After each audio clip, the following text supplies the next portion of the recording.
ہم نے جس ایک نظم ہے ہندوستان اور مسلمان، پڑھے بھائی پڑھے نسیم بھائی. ہندوستان اور مسلمان، ہندوستان پر مسلمانوں نے کس طریقے سے اپنی جانوں کا نذرانہ پیش کیا، اس دیش کو سجایا سنوارا اور اپنے خون جگر سے اس دھرتی کو سینچا. اس عنوان سے ہے، بس 2-3 منٹ میں انشاءاللہ ختم کر دوں گا. ہم نے جس ملک کے سرحد کی حفاظت کی ہے، ہم نے جس خاک کے ذروں سے محبت کی ہے، وہ چمن جس کو لہو دے کے سنوارا ہم نے، پھول تو پھول ہیں کانٹوں سے بھی الفت کی ہے، جس کی چاہت پہ صلیبوں پہ چڑھے ہیں ہم لوگ، جان دے دے کے بھی جس دیش کی خدمت کی ہے، ہم نے جس دیش کی حسرت میں مدینہ چھوڑا اور اس خاک پہ آ کر کے عبادت کی ہے، جن کو جانا تھا گئے کب کے کراچی کی طرف، اور ہم ہیں جو اسی ملک کی چاہت کی ہے.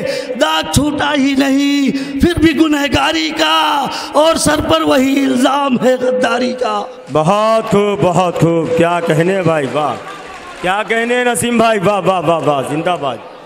اپنے اس دیش کو دلہن سے سنوارا ہم نے، خون سے اس کی ہتھیلی کو سجایا ہم نے، شان و شوکت کا بنا کر کے حسی لال قلعہ، عظمت ہند کو دنیا میں بڑھایا ہم نے، تاج کے جیسی محبت کی نشانی دے کر درس الفت بھی زمانے کو پڑھایا ہم نے. مسجدیں ہی نہیں تعمیر کی اس دھرتی پر، کتنے مندر بھی عقیدت سے بنایا ہم نے، صرف تنخواہ اماموں کی نہیں جاری کی، حق میں مندر کے پجاری کو دلایا ہم نے. واہ واہ واہ. بھائی چارے کی روایت کی حفاظت کے لیے، بھائی چارے کی روایت کی حفاظت کے لیے جودھا بائی کی طرف ہاتھ بڑھایا ہم نے. داغ چھوٹا ہی نہیں پھر بھی گنہگاری کا، اور سر پر وہی الزام ہے غداری کا. واہ واہ واہ. جس سے آقا کو میرے سرد ہوا آئی تھی، ہم بھی آئے تھے وہاں پیار و محبت کے لیے، ہم نہ آئے تھے یہاں جنگ و جدل کی خاطر، ہم تو بس آئے تھے خوشبوئے محبت کے لیے. عید بھی، ہولی، دیوالی بھی منایا ہم نے، اپنے اس ملک کی تہذیب میں شرکت کے لیے اپنے سر سے کئی مینار بنائے ہم نے، پرچم ہند کی ہر حال میں رفعت کے لیے ہم نے تلوار اٹھائی کبھی حیدر بن کر، دشمن ہند کی طاقت سے بغاوت کے لیے کبھی ٹیپو کی طرح خون بہایا ہم نے، کبھی ٹیپو کی طرح خون بہایا ہم نے، فوج انگریز سے دھرتی کی حفاظت کے لیے. داغ چھوٹا ہی نہیں پھر بھی گنہگاری کا، اور سر پر وہی الزام ہے غداری کا. بہت خوب بہت خوب، کیا کہنے نسیم بھائی، واہ واہ واہ، زندہ باد.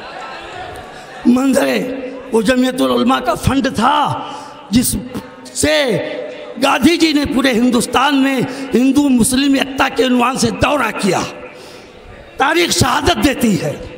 منظر عام پہ باپو کو ہم لائے تھے اپنی تہذیب اخوت کی صیانت کے لیے، ہم نے جاری کیے فتوے بھی فرنگی کے خلاف، سولیوں پر بھی چڑھے جرم بغاوت کے لیے، ہم نے انگریزوں سے لوہا لیا قاسم بن کر، اپنے اس ملک کی آزادی کی دولت کے لیے ہم ہی آزاد ہیں شاید کہ تمہیں یاد نہیں، ہم ہی آزاد ہیں شاید کہ تمہیں یاد نہیں، جو تڑپتا رہا اس ملک کی شوکت کے لیے، پاک کے ٹینک کو توڑا تھا بتاؤ کس نے، پاک کے ٹینک کو توڑا تھا بتاؤ کس نے، سرحد ہند کی دشمن سے حفاظت کے لیے. داغ چھوٹا ہی نہیں پھر بھی گنہگاری کا، اور سر پر وہی الزام ہے غداری کا. بہت اچھے بھائی، بہت اچھے، بہت خوب. بہت بند سماعت کر لیں. ہم جو جھوٹے ہیں، ہندوستان میں ہماری قربانیوں کے لازوال نشانات موجود ہیں، تاریخ اس بات کی شہادت دیتی ہے. میں زیادہ تفصیل نہیں، ہمارے واحد بھائی کا حکم تھا اس لیے میں نے نظم پیش کیا، ورنہ آپ کو زحمت نہیں دینا چاہتا تھا. آخری بند سماعت کر لیجئے. ہم جو جھوٹے ہیں تو پھر خاک وطن سے پوچھو، خون میں ڈوبے ہوئے اشجار چمن سے پوچھو، اپنی آنکھوں سے تعصب کا اتارو چشمہ، اپنی آنکھوں سے تعصب کا اتارو چشمہ، اور پھر لاشیں بے گور و کفن سے پوچھو۔ سیچتے آئے ہیں ہم اپنے لہو سے گلشن، گل کی خوشبو سے بھی کانٹوں کی چبھن سے پوچھو۔ دیش ہی نہیں انگریزوں سے آزاد ہوا، دیش ہی نہیں آسانی سے آزاد ہوا، دور انگریز کے ہر رنج و محن سے پوچھو۔ گنگا و جمنا کی موجیں بھی بتائیں گی تمہیں، چاند کی چاندنی سورج کی کرن سے پوچھو۔ لہلہاتی ہوئی فصلوں سے بھی معلوم کرو، لہلہاتی ہوئی فصلوں سے بھی معلوم کرو، کھیت کھلیان سے گلزار سے من سے پوچھو۔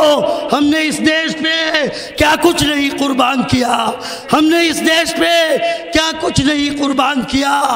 دل پہ تم ہاتھ رکھو اور ذہن سے پوچھو، چند سالوں کی حکومت پہ تھرکنا چھوڑو، چند سالوں کی حکومت پہ تھرکنا چھوڑو، میری صدیوں کی کہانی کو گگن سے پوچھو۔ ارے کیا کہنے بھائی، واہ واہ، چند سالوں کی حکومت پہ تھرکنا چھوڑو، میری صدیوں کی کہانی کو گگن سے پوچھو۔ میرے اشعار کی سب مل کے گواہی دیں گے، میرے کردار کی عظمت کو سلامی دیں گے۔ ہاں کبھی یاد تمہیں میری وفا آئے گی، دھڑکنوں سے بھی یہی ایک صدا آئے گی۔ ہم نہ ہوتے تو کوئی اور ہی نقشہ ہوتا، ہم نہ ہوتے تو کوئی اور ہی نقشہ ہوتا۔ اتنی اونچائی پہ، اتنی اونچائی پہ ہرگز نہ ترنگا ہوتا، اتنی اونچائی پہ۔ بہت اچھے، بہت مبارک بات پیش کرتے ہیں۔